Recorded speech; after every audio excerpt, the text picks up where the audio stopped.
Assalamualaikum warahmatullahi wabarakatuh. Halo semuanya, bersama saya Bimo Satrio. Pada video kali ini kita akan membahas mengenai alat pengukuran aliran. Alat yang akan kita bahas yang pertama yaitu Coriolis Mass Flow Meter, dan yang kedua yaitu Orifice Flow Meter. Baiklah, langsung saja kita ke pembahasannya. Coriolis Mass Flow Meter. Coriolis Mass Flow Meter adalah pengukur aliran yang memanfaatkan efek Coriolis untuk mengukur kecepatan aliran pada suatu proses. Adapun, efek Coriolis merupakan fenomena pembelokan arah benda yang bergerak yang terlihat seperti melengkung pada saat benda itu bergerak. Coriolis Flow Meter adalah perangkat multivariabel yang mampu mengukur aliran massa, volume aliran, dan kepadatan dalam sebuah instrumen tunggal. Keakuratan flow meter ini meningkatkan sistem pengukuran dengan memberikan lebih banyak informasi tentang keadaan proses pengukuran. Selama bertahun-tahun, aliran diukur dengan volume yang peka terhadap perubahan. Tekanan dan suhu ini bisa menjadi kelemahan yang signifikan. Misalnya, untuk seseorang yang mengirimkan produk ke tujuan yang lebih panas atau lebih dingin dari titik asalnya. Mengukur aliran massa menghasilkan hasil yang lebih akurat, karena massa fluida tidak berubah dengan tekanan ataupun suhu. Inilah mengapa banyak pengguna telah beralih ke teknologi Coriolis untuk memastikan jumlah produk yang tepat setiap pengirimannya. Tidak seperti Coriolis Flow Meter, beberapa teknologi pengukuran aliran lainnya memerlukan bagian yang bergerak. Bagian-bagian ini rentan terhadap korosi, abrasi, atau erosi, dan hal ini membuat flow meter jenis lain sering dibersihkan dan dikalibrasi ulang, sehingga semua hal tersebut meningkatkan biaya kepemilikan dan potensi kegagalan mekanis. Pengukur aliran Coriolis tidak memiliki bagian yang bergerak. Alat ini mengukur aliran massa dengan mengarahkan gaya ke fluida yang mengalir di dalam tabung, sensornya dengan arah tegak lurus terhadap aliran. Hal ini biasanya dilakukan dengan menggetarkan tabung pada frekuensi resonansinya. Ketika cairan tidak mengalir, sisi masuk dan sisi keluar dari tabung sensor disinkronkan satu sama lain ketika cairan mengalir. Ia menahan gaya tegak lurus yang dihasilkan oleh getaran yang menyebabkan perputaran secara proporsional. Massa fluida yang mengalir melalui tabung sensor ditempatkan pada inlet dan outlet masing-masing tabung, sehingga puntiran dan aliran massa dapat diukur secara akurat. Selain mengukur aliran massa secara langsung, Coriolis Flow Meter juga dapat mengukur densitas cairan. Sensor tabung bergetar dalam frekuensi alami, sehingga ketika kerapatan cairan berubah, frekuensi tabung juga berubah, menghasilkan pengukuran densitas cairan inline yang sangat akurat yang mengoptimalkan produktivitas dan mengurangi biaya pengoperasian karena aliran massa dan densitas dapat diukur. Aliran volume juga dapat disediakan. Suhu keluaran juga dapat diukur oleh Coriolis Flow Meter menggunakan detektor suhu resistensi internal atau RTD dan digunakan untuk mengkompensasi perubahan kekakuan. Tabung sensor itu juga digunakan untuk diagnostik dan perhitungan variabel turunan seperti konsentrasi gravitasi spesifik dan persen padatan yang semuanya dapat dilakukan dalam elektronik integral Coriolis. Kemudian, prinsip kerja dari Coriolis Mass Flow Meter dapat kita lihat dalam blok diagram berikut. Pertama-tama, aliran masuk ke dalam pipa dua saluran yang merupakan input. Kemudian, aliran akan mengalir dan beroscilasi pada selang yang terdapat 3 buah sensor, yang merupakan input peak-off coil, drive coil, dan output peak-off coil. Selang yang awalnya beresonansi dengan frekuensi atau delta T yang sama, akhirnya memiliki selisih frekuensi atau delta T. Informasi-informasi dari sensor tersebut kemudian akan diproses oleh core prosesor. Dari aliran akan didapatkan selisih waktu atau delta T, frekuensi, dan suhu, di mana informasi-informasi ini akan diproses dan terukur mass flow, volume flow, density, dan temperatur. Hasil pemrosesan oleh core processor ini kemudian dikirimkan ke transmitter.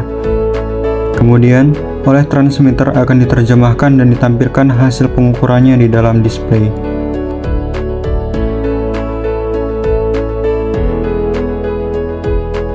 Flow meter dapat secara akurat mengukur volume aliran, massa aliran, densitas, dan suhu yang digunakan dalam aplikasi yang beragam seperti instalasi farmasi higienis, operasi anjungan minyak tak berawak, dan produksi cairan korosif. Coriolis meter tersedia dalam berbagai ukuran dan dapat mencakup laju aliran yang tinggi hingga 3,2 juta kilogram per jam. Nah, jadi ini merupakan kelebihan dari Coriolis mass flow meter.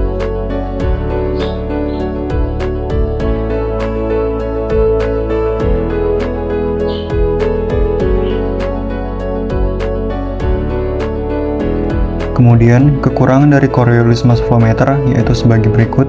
Yang pertama, pengukur aliran Coriolis tidak tersedia untuk pipa besar. Yang kedua, beberapa desain flow meter memerlukan kecepatan fluida yang sangat tinggi untuk mencapai sejumlah besar waktu atau perbedaan fase antara sinyal detektor aliran. Yang ketiga, pengukur aliran Coriolis mahal. Dan yang keempat, pengukur aliran Coriolis mengalami kesulitan mengukur laju aliran gas bertekanan rendah. Jadi itulah mengenai alat Coriolis mass flow meter. Kita masuk ke alat selanjutnya yaitu orifice flow meter. Coriolis mass flow meter merupakan perangkat atau alat ukur dengan lubang di dalamnya yang berfungsi untuk mengukur laju aliran volume, membatasi aliran, atau mengurangi tekanan. Pengukuran aliran tekanan diferensial adalah teknologi yang terkenal dan umum untuk mengukur aliran.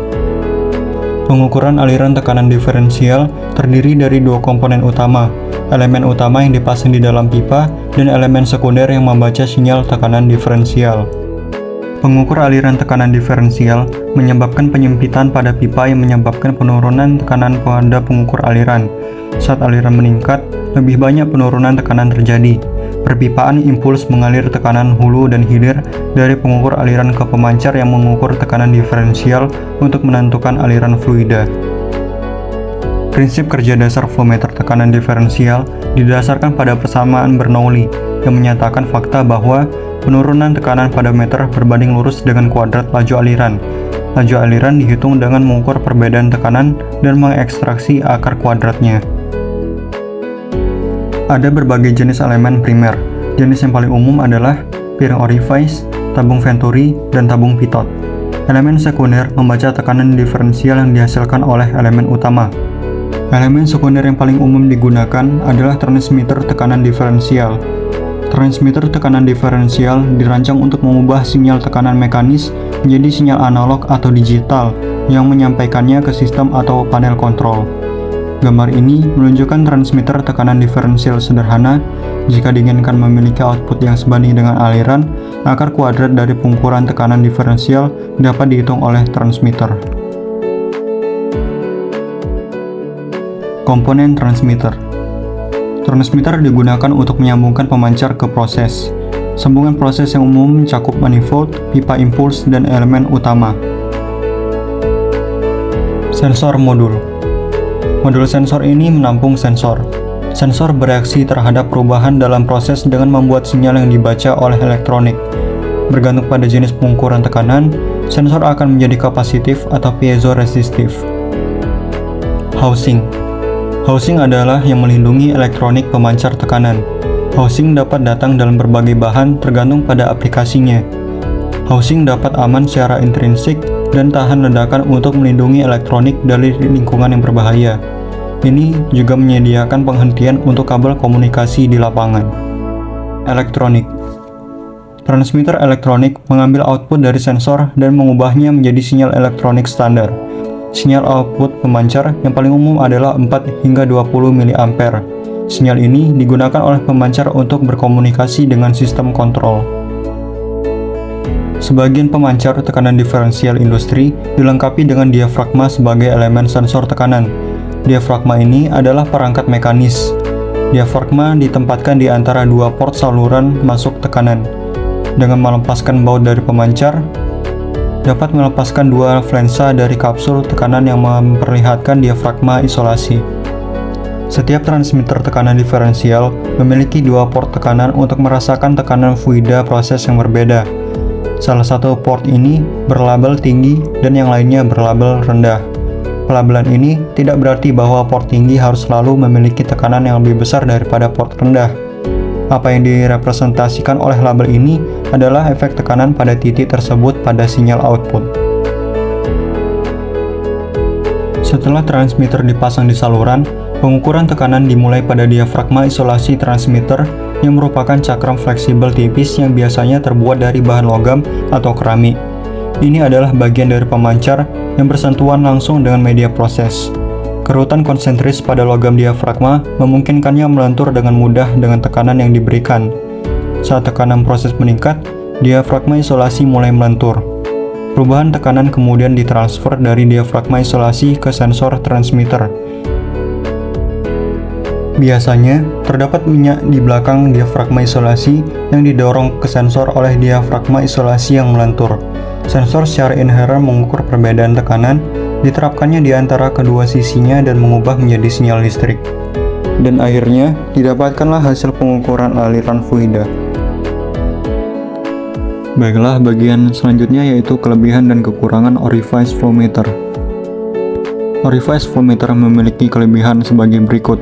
Yang pertama, konstruksi sederhana. Yang kedua, ukuran pipa dapat dibuat persis sama dengan ukuran pipa sambungan.